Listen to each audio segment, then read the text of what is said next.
जय श्री राधे दोस्तों, आपने पंचकों के बारे में सुना होगा। पंचक जो कि 5 दिन तक चलते हैं। इसमें आपने ये भी सुना होगा कि ये काम नहीं करना चाहिए, वो काम नहीं करना चाहिए, अशुभ होता है। तो आज मैं आपको पूरी जानकारी दे रही हूँ कि कौन से पंचक में आप क्या क्या काम कर सकते हैं। तो पंचक जो है अलग अलग दिन से शुरू होते हैं, तो उनका अलग अलग महत्व होता है। जैसे रविवार को शुरू होने वाले पंचक रोग पंचक कहलाते हैं। इसके प्रभाव से ये 5 दिन शारीरिक और मानसिक परेशानी वाले होते हैं। इस पंचक में किसी भी तरह के शुभ कार्य नहीं करने चाहिए। हर तरह के मांगलिक कार्यों में यह पंचक अशुभ माने गए हैं। साथ ही साथ पंचक में हमें चारपाई भी नहीं बनवानी चाहिए। विद्वानों के अनुसार ऐसा करने से कोई बड़ा संकट खड़ा हो सकता है। पंचक के दौरान जिस समय घनिष्ठा नक्षत्र हो, उस समय घास, लकड़ी या कोई भी जलने वाली चीज़ें इकट्ठी नहीं करनी चाहिए। इससे आग लगने का खतरा रहता है। पंचक के दौरान दक्षिण दिशा में यात्रा नहीं करनी चाहिए, क्योंकि दक्षिण दिशा यम की दिशा मानी गई है। इन नक्षत्रों में दक्षिण दिशा की यात्रा करना हानिकारक माना गया है। पंचक के दौरान जब रेवती नक्षत्र चल रहा हो, उस समय घर की छत नहीं बनवानी चाहिए। इससे धनहानि और घर में कलेश होता है।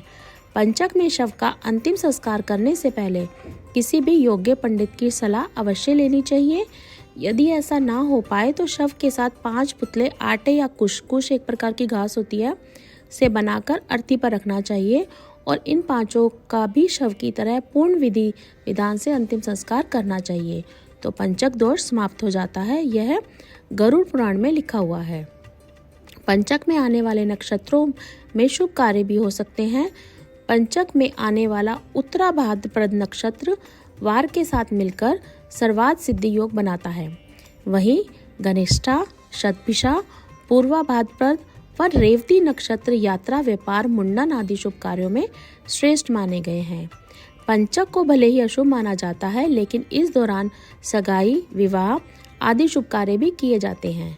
पंचक में आने वाले 3 नक्षत्र पूर्वा भाद्रपद, उत्तरा भाद्रपद व रेवती रविवार को होने से आनंद आदि 28 योगों में से 3 शुभ योग बनाते हैं। ये शुभ योग इस प्रकार है: चर, स्थिर व प्रवर्ध। इन शुभ योगों से सफलता व धन लाभ का विचार किया जाता है। घनिष्ठा और शतभिषा नक्षत्र चल संज्ञक माने गए हैं। इसमें चलित काम करने चाहिए, जैसे कि कोई आपने यात्रा करनी है, वाहन खरीदना है या मशीनरी का कोई भी काम शुरू करना है, जैसे कोई भी चलने वाला काम आपका हो सकता है। उत्तरा भाद्रपद नक्षत्र स्थिर संज्ञक नक्षत्र माना गया है। इसके अंदर आपको स्थिरता वाले काम करने चाहिए, जैसे बीज बोना, गृह प्रवेश, शांति पूजन, जमीन से जुड़े हुए कार्य। रेवती नक्षत्र मैत्री संज्ञक होने से इस नक्षत्र में कपड़े, व्यापार से संबंधित सौदे करना या किसी भी विवाद का निपटारा करना, गहने खरीदना आदि कार्य शुभ माने गए हैं। घनिष्ठा नक्षत्र में आग लगने का भय रहता है।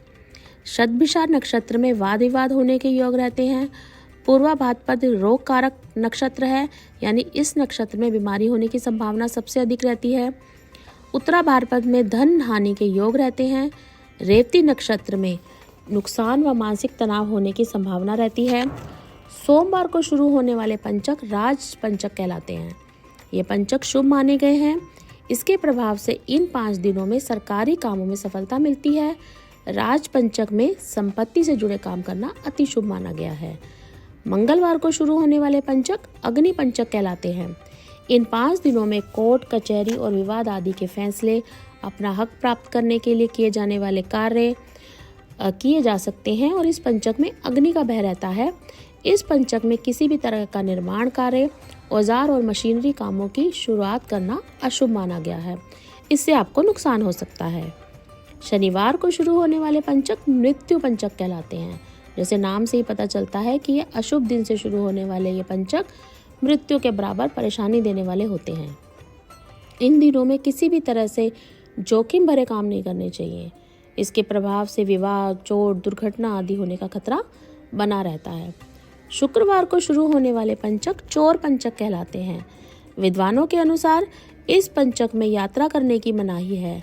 इस पंचक में लेन देन, व्यापार और किसी भी तरह के सौदे नहीं करने चाहिए, क्योंकि उससे धन हानि हो सकती है। इसके अलावा बुधवार और गुरुवार को शुरू होने वाले पंचक में जो मैंने अभी बातें बताई हैं, उनका पालन करना जरूरी नहीं माना जाता। इन दोनों दिनों में शुरू होने वाले पंचकों में 5 कामों के अलावा किसी भी तरह के शुभ कार्य किए जा सकते हैं। तो आइए अब जानते हैं फरवरी और मार्च में पंचक कब से शुरू हो रहे हैं।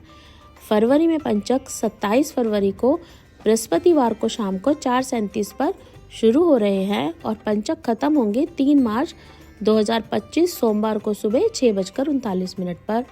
और मार्च में पंचक 26 मार्च बुधवार को दोपहर 3:14 से आरंभ हो रहे हैं और पंचक खत्म होंगे 30 मार्च 2025 रविवार को शाम 4:35 तक। तो ऐसी ही और रोचक जानकारी के लिए मेरे चैनल को लाइक कीजिए। देखिए, आप लाइक करते हैं तो मुझे सपोर्ट मिलता है और इस तरह के नए टॉपिक उठाने का और आपके लिए बनाने का। सब्सक्राइब करें मेरे चैनल को, ज़्यादा से ज़्यादा लोगों को शेयर करें। तब तक के लिए ओम नमो भगवते वासुदेवाय नमः।